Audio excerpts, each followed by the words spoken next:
में नाकाम रही है।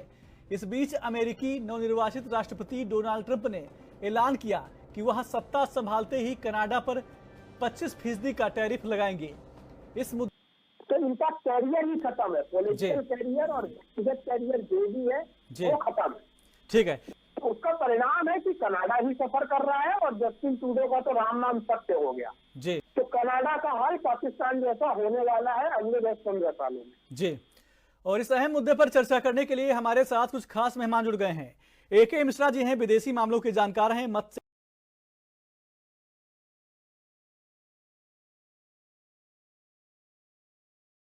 चर्चा की शुरुआत मिश्रा जी आपसे करेंगे। मिश्रा जी, आपसे समझने का प्रयास करेंगे जस्टिन ट्रूडो के प्रधानमंत्री बनने से जो भारत कनाडा के जो रिश्ते थे उसमें जो तनाव आया था, क्या यह व्यक्तिगत दृष्टिकोण था या फिर एक राजनीतिक रवैया था?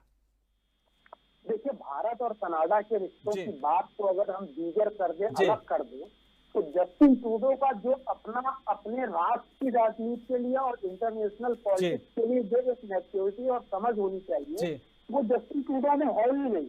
उन्होंने गलतियां केवल भारत के साथ ही नहीं की, इंटरनेशनल लेवल पे देखेंगे तो उनके देश में जितने भी इंटरनेशनल मुद्दे थे सारे में वो विफल रहे हैं। तो ये उनकी एक राजनीतिक नासमझ है जिसके कारण ये समस्या न केवल भारत के साथ बल्कि उनके आंतरिक मामलों में भी प्रभावित हुई। मैं बोलता हूँ कि अमेरिका के साथ उनके रिश्ते बहुत अच्छे थे, लेकिन अमेरिका ने भी बोल दिया कि कनाडा अपनी इकोनॉमी और व्यवस्था को सुधार नहीं पा रहा है, अमेरिका का एक गणराज्य बन जाए और वहाँ गवर्नर शासन हम लागू करेंगे। तो ये बताता है कि ये एक पर्टिकुलर जो गलतियां केवल भारत के साथ ही नहीं इन्होंने की, वो राजनीतिक समझ नेतृत्व न होने के कारण आंतरिक रूप से और अंतर्राष्ट्रीय स्तर पे इन्होंने गलती की। भारत के साथ टकराने की इन्होंने गलती नहीं, बहुत बड़ी हिमाकत कर दी थी और जिसका जवाब इनको समय समय पे अच्छे तरीके से मिला है। और उसी जवाब के एवज में ये भारत के विदेश नीति की मतलब सक्सेसफुल नीति की एक ये सफलता है, ये सक्सेस की एक सफलता है। जस्टिन ट्रूडो जो लगातार निर्बाध तरीके से वहां के प्रधानमंत्री थे, न केवल प्रधानमंत्री पद से इस्तीफा दिया बल्कि अपने पार्टी से भी उन्होंने इस्तीफा दिया और ये भी डिक्लेयर किया कि अगली बार हम चुनाव में नहीं लड़ेंगे, मैं एक फाइटर था। जाते जाते नाखून कटा के, नाखून भी इन्होंने नहीं कटाया, इन्होंने तो कनाडा को एकदम धकेल दिया गर्त में। Economically, politically, international image Canada की खत्म हो गई, सारी समस्याएं दूसरे देशों के साथ क्रिएट करके अब ये शहीद बनने जा रहे हैं। तो इनका कैरियर ही खत्म है, पॉलिटिकल कैरियर और व्यक्तिगत कैरियर जो भी है वो खत्म है। ठीक है, तो इनका कैरियर ही खत्म है, पॉलिटिकल कैरियर और व्यक्तिगत कैरियर जो भी है वो खत्म है। ठीक है मिश्रा जी, आपसे यह भी समझने का प्रयास करेंगे कि अगर बात करें कनाडा में खालिस्तान समर्थित जो तत्व हैं उनका जो प्रभाव है राजनीतिक दृष्टि से कितना मजबूत है और क्या यहाँ भारत कनाडा के संबंधों में किसी प्रकार की स्थायी बाधा भी बन सकता है? हाँ, नहीं देखिए, यह जरूरी नहीं है कि भारत और कनाडा में संबंध अच्छे बने ही रहे। भारत की डिपेंडेंसी कनाडा के ऊपर कोई इतना ज्यादा नहीं है, अगर आप ट्रेड वगैरह का वॉल्यूम देखेंगे तो बहुत कम है, बल्कि कनाडा की इकोनॉमी भारत के ऊपर बहुत डिपेंडेंट है। यहाँ के जो स्टूडेंट जाते हैं वो बहुत कॉस्टली, मतलब वहाँ पे पेमेंट होती है, एक स्टूडेंट वो बहुत ज्यादा पेमेंट करता है। देखिए, उदाहरण आप इनकी नासमझी का देखिए, केवल मैं बार बार बोल रहा हूँ, केवल भारत के साथ ही नहीं, हम तो समझते थे कि तुष्टीकरण की राजनीति केवल भारत में होती है, लेकिन भारत से भी ज्यादा तुष्टीकरण की राजनीति कनाडा में ट्रूडो ने की। खालिस्तानियों को, जो भारत विरोधी ताकतें हैं, उनको शरण देके उनके फेवर में बोल के। अच्छा, इसके साथ साथ केवल कनाडा के साथ ही नहीं, इनके फेल्योर का आलम ये रहा कि चाइना की जो कंपनी है हुएई, उसकी बेटी को कनाडा में किसी आरोप में गिरफ्तार किया गया था। चाइना ने भी इनको अच्छा सबक सिखाया, चाइना ने भी इनके कुछ डिप्लोमेट्स को गिरफ्तार किया और फिर दोनों मतलब एक तरीके से अदला बदली ही छोड़ा गया। तो ये चाइना के घुटनों पे भी इन्होंने, ट्रूडो ने ही नाक रगड़ी है और भारत ने तो नाक रगड़ना तो छोड़ दीजिए, ये पूरा साष्टांग हो गया मोदी जी के सामने।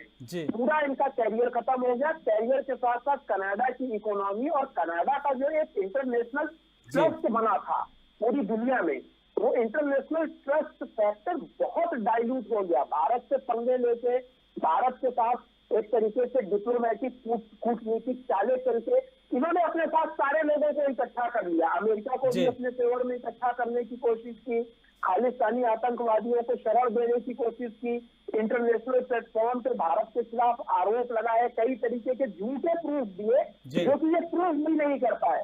ये सारे के सारे इनकी किसी चालबाजियां थी, इन्हीं के ऊपर जाकर के गिरी है, और उसका नतीजा है कि न इनकी पार्टी के थी, न ये के थे, क्योंकि एक छत्र राज्य चलाते थे, मोनोपोली चलाते थे। जैसे भारत में भी कई पार्टियों में देखा जाए तो एक ही नेता का आमदनी जो है वो उन्हीं के पुत्र लोगों का चलता है।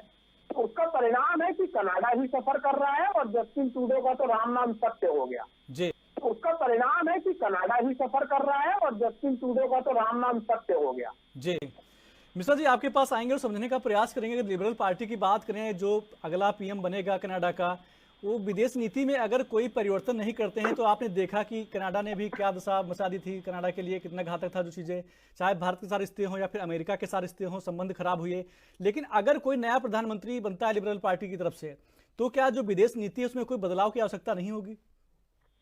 देखिए, अगर कोई समझदार आदमी प्रधानमंत्री बनता है, जिसको राजनीति की समझ है और international relations and diplomatic influence की जिसको समझ है, तो डेफिनेटली कनाडा जो पहले वाला एक मॉडरेट और ओपन टाइप की सोसाइटी की कंट्री थी, वो उस हिसाब से वापस उसको ट्रैक पे लाएगा। तो देखिए, इनके सामने चुनौतियां क्या है। सबसे बड़ी तो चुनौती है इंटरनल और एक्सटर्नल लेवल पे जो ट्रस्ट डेफिसिट ट्रूडो ने पैदा कर दिया है।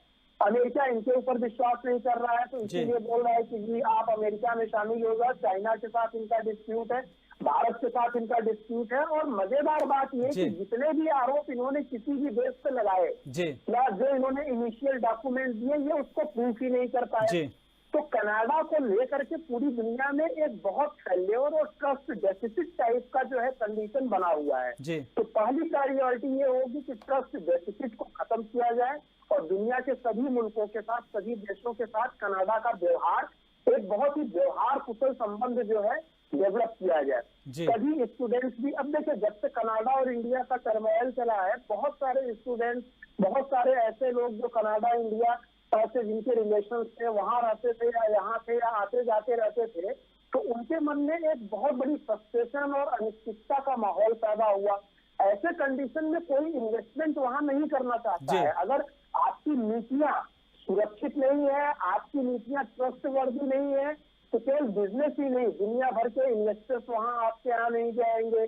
सोशल और कल्चरल जो आपके इंटरैक्शन होते हैं वो नहीं होते हैं। एक तरीके से जो पाकिस्तान की हालत हुई है कि दुनिया से अलग अलग कटा पड़ा हुआ है, ये हालत आइडियोलॉजिकल लेवल पे देखा जाए तो ट्रूडो ने कनाडा को कर दिया है। उनके पड़ोसी देश भी कनाडा के साथ आजकल कोई इंटरैक्शन वगैरह नहीं कर रहे हैं, या तो धमकियां दे रहे हैं या सुझाव दे रहे हैं।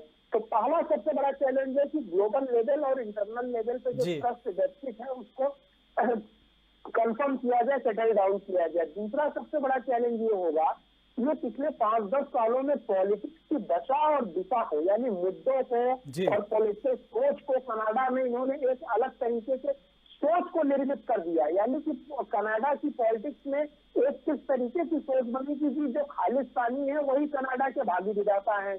और इसी जोन पे वहां पे आप देखिए, खालिस्तानियों ने मार्च भी निकाला था कि कनाडा हमारा है, बाकी सारे लोग छोड़ करके चले गए, ऐसी खबरें मीडिया में आई थी। ये बड़ी खतरनाक कंडीशन पे इन्होंने कनाडा को पहुंचा दिया था। इनको फिर से कनाडा को उस ट्रैक पे लाना है प्रिंसिपली कि Canada is always welcoming for each and every kind of the person, people from any country, उनकी कास्ट, रिलीजन कुछ भी हो, सबके लिए समान है। और मनमानी करने के लिए आतंकवादी या सेपरेटिस्ट टाइप के ताकतों को कनाडा की धरती पे जगह नहीं है, जिसके लिए कनाडा जाना जाता था। वेस्टर्न कंट्रीज में जो ओपन माइंडेड और जो लिबरल टाइप की कंट्रीज है, उनके यहाँ ये माहौल होता है, कनाडा भी था।